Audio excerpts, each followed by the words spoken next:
बात करते हैं कुछ शायरी की, कुछ अशआर की। और जाहिर है जब शायरी की बात होती है तो इंसान का दिल, जिसे हम कहें ना, महक जाता है बस, क्योंकि खूबसूरती की बात होती है, खुशी की बात होती है, मोहब्बत की बात होती है, कभी गम की भी बात होती है। जाहिर है शोरा जो है वो इश्क मोहब्बत में हमेशा मुब्तला रहते हैं, तो उसमें गम भी मिलते हैं उन्हें, लेकिन इनकलाब की भी बात होती है। शायरी बुनियादी तौर पर इंसानी जज्बात की सबसे खूबसूरत तर्जुमानी करती है। और आज शायरी का आलमी दिन मनाया जा रहा है, तो इसी हवाले से हमारे प्रोग्राम में मौजूद हैं पाकिस्तान के मशहूर और मारूफ शायर, अदीब, दानिश्वर जनाब वसी शाह साहब हमारे साथ मौजूद हैं। अस्सलाम वालेकुम वसी शाह साहब। जी अस्सलाम वालेकुम अवैस, कैसे हैं आप? खैरियत से हैं? बिल्कुल ठीक सर, थैंक यू, बहुत शुक्रिया, आपने वक्त निकाला। और शायरी की हम बात कर रहे हैं। एक तो चूंकि हम वो बात कर रहे थे कि वो शायर जो है वो इश्क मोहब्बत में अक्सर मुब्तला होते हैं, इसका ज़रा फ़लसफ़ा थोड़ा सा अगर आप समझा दें, क्यों ये शायर जो है वो मोहब्बत ज़्यादा करते हैं, हमेशा मोहब्बतें करते हैं, ये क्या चक्कर क्या है, ये मसला क्या है? देखिए, मैं समझता हूँ कि इस हवाले से अब शिफा भी यहाँ बैठी हैं आपके साथ, इस हवाले से हमने शायरी के साथ वही किया है जो हमने पाकिस्तान में ख़वातीन के साथ किया है। यानी कि हमने उनको सिर्फ और सिर्फ नाजुकियत से मंसूब करके छोड़ दिया है। हालांकि जैसे हमारी ख़वातीन जो हैं वो मर्दों की शाना बशाना, बल्कि अब तो ये बात ज़्यादा अच्छी लगती है कि मर्द जो है वो भी ख़वातीन की शाना बशाना जो है वो काम कर सकें। तो किसी भी मैदान में जैसे वो पीछे नहीं है, बल्कि बहुत सारे मैदानों में हमें लगता है कि भाई वो सबकत ले जाती हैं, और एक बिल्कुल बराबरी का सा मामला आपको नज़र आता है ज़हनी सतह पे ख़ास तौर पे। इसी तरीके से शायरी जो है वो भी सिर्फ निसाई या निस्वानी जज्बात के या नाजुक जज्बात के या लतीफ़ जज्बात के इजहार का नाम नहीं है।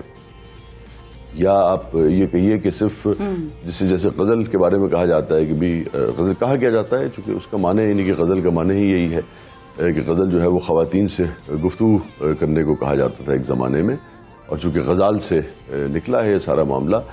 मगर अब जो गज़ल ने जिस तरह के मौज़ूआत अपने दामन में समेटे हैं, और मुझे लगता है कि थोड़ा सा हमने ज़्यादती की है अपने बुज़ुर्गों से भी। और आप देखिए कि आज भी ये कह के तंज़ किया जाता है कि भाई उर्दू शायरी में गुलो बुलबुल के अलावा और है क्या। जो ये कहते हैं ना, उन्होंने उर्दू शायरी का मुतालिया नहीं किया है, उन्होंने मीर को नहीं पढ़ा है। जी हाँ, ये नहीं कि माजी में ऐसा था, उन्होंने मीर को नहीं पढ़ा, उन्होंने गालिब को नहीं पढ़ा, उन्होंने हाली को नहीं पढ़ा, उन्होंने किसी को भी नहीं पढ़ा, तब वो ये बात कहते हैं।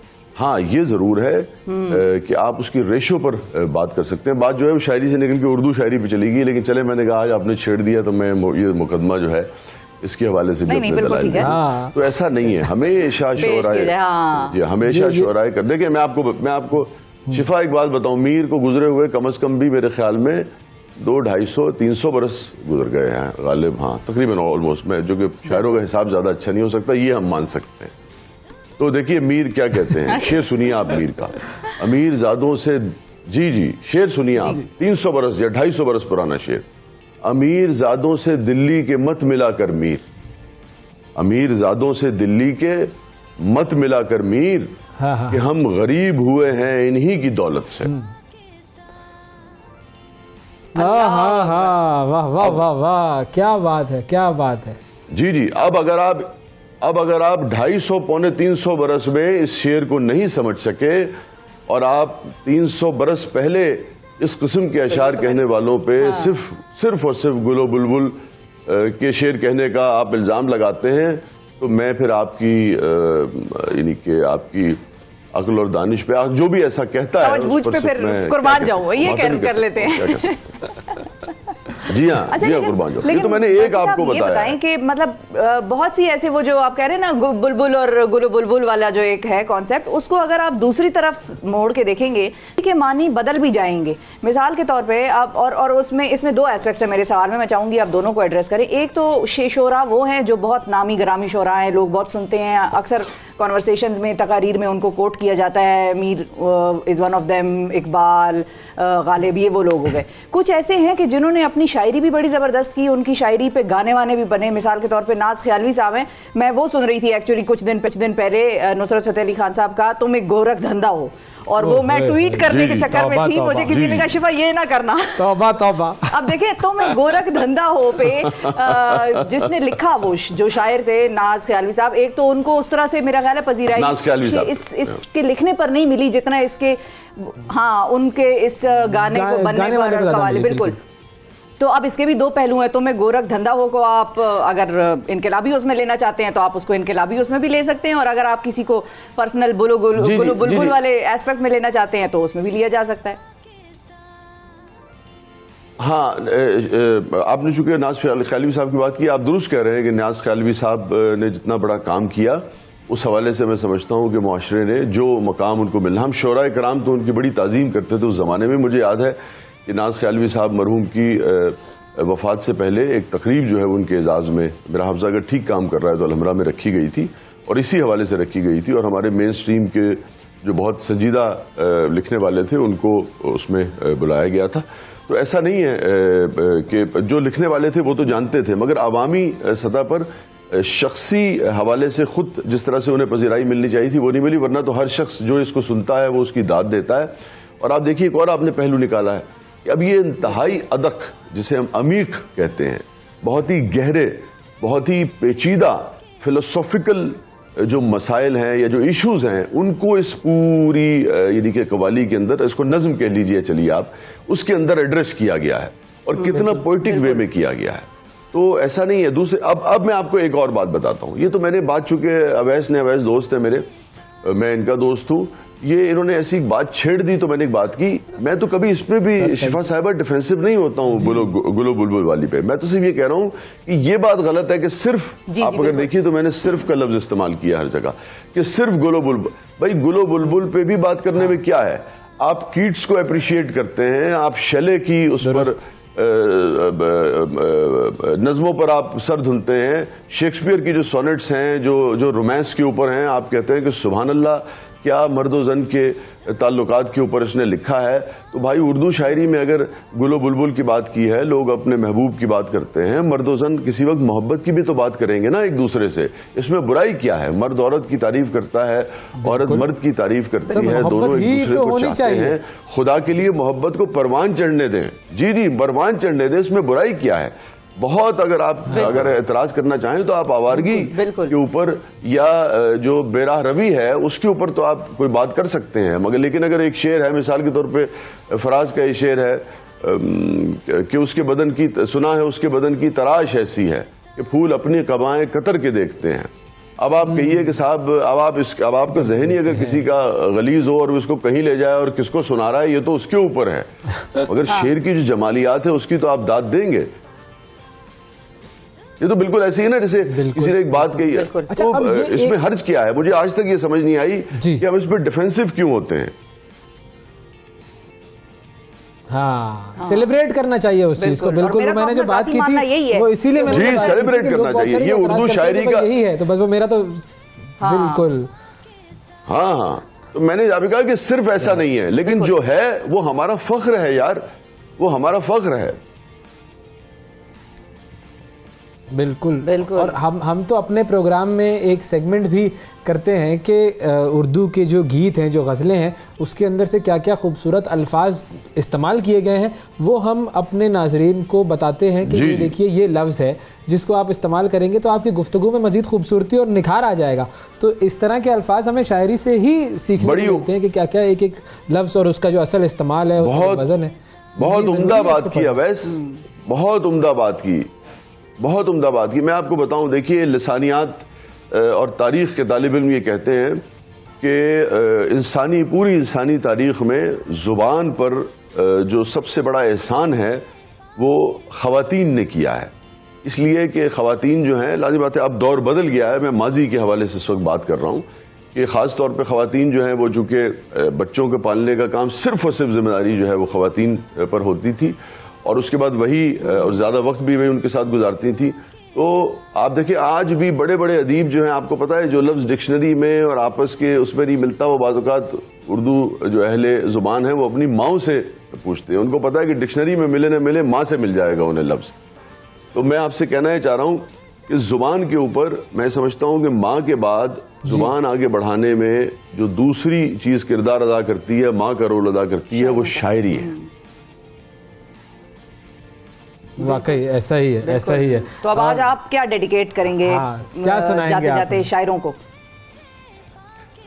मैं भाई देखिए, अब जैसा माहौल चल रहा है बताइए, और आप क्या बर्दाश्त कर सकेंगे? अरे हम सब बर्दाश्त कर सकेंगे, लेकिन जिन्होंने बर्दाश्त करना है वो कर सकेंगे या नहीं, ये सवाल उसके जिम्मेदार आपको दे सर। फिर सानू ना कहना। भाई देखिए ना, मैं शेर सुनाऊंगा, मैं ट्वीट करूंगा, और अपना क्या नाम है, अवैस ट्वीट करेंगे, अब शिफा ट्वीट करेंगी तो उसके माने कुछ और लिए जाएंगे। बिल्कुल ऐसा ही है सर, इनकी तो फॉलोइंग भी बहुत ज्यादा है ना। फिर नहीं सर, कोई मोहब्बत की ही बात हो, कोई मोहब्बत की बात होनी चाहिए। क्या हम हर रोज जो है मैं आपको एक ताजा गजल सुना देता हूँ। बुनियादी तौर पे कुरान की एक आयत है कि दुनिया एक धोखा और फरेब है, उससे इस गजल की इंस्पिरेशन है, मगर फिर दीगर मौजूआत भी इसमें आए हैं। 4-5 शेर में आपको सुना देता हूँ। आपके पास है 4-5 शेर का वक्त नहीं? जी जी जी जी बिल्कुल सर, बिल्कुल। दुनिया फरेब थी, गमे दुनिया फरेब था। दुनिया फरेब थी, गमे दुनिया फरेब था। सच पूछिए तो सारा तमाशा फरेब था। वाह वाह वाह वाह वाह। खलकत को हर फरेब से दिलवाएंगे निजात। खलकत को, ये शिफा खलकत हम यानी कि अवामुन्नास आप समझ लीजिए ना, मखलूक जो है, मखलूक खुदा जी। खलकत को हर फरेब से दिलवाएंगे निजात। खलकत को हर फरेब से दिलवाएंगे निजात। जो लग रहा था शहर में नारा फरेब था।